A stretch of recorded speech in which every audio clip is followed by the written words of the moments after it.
Sinister is the name, and my gosh, can that boy play a game? Let's talk about Love Island USA Season 8, Episode 13. We gotta start with this recoupling. The only word I have to say is damn. Sinister, I genuinely did not know who he was going to pick. The recoupling is prime example of why I said Soul has side chick energy. Hear me out. Melanie is the main girl. I want her to be Sincere's only, but until he gets his act right, she's the main. Soul was the side.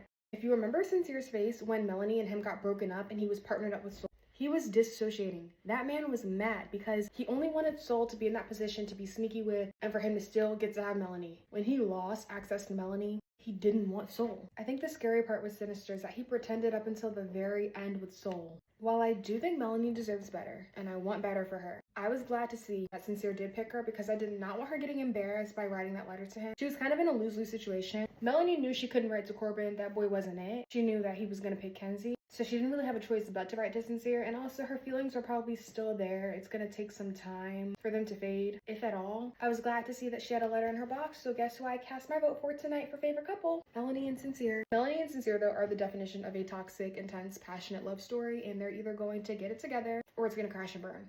Time will tell. Kata and Zach together are hilarious because the two of them both mentioning the red dot. Oh, you know Kenzie was foaming at the mouth.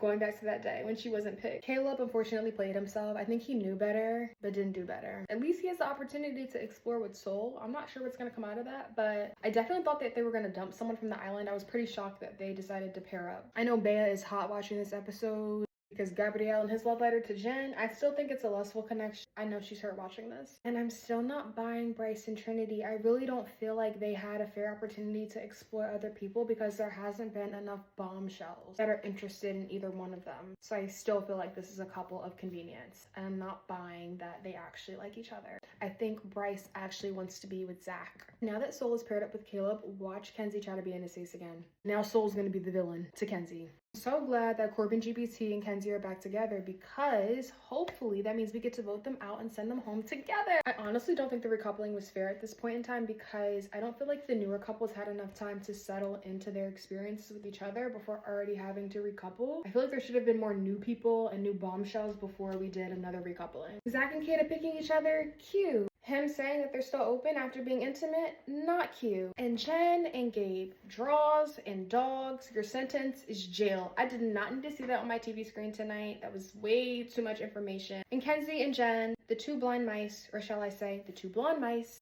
hyping each other up over being secretive. They're both getting voted at my villa. And you guys, don't forget to vote for every couple except Kenzie and Corbin so that we can get them off of our island by Thursday night. Come back Thursday to see my review of Love Island USA episode 14.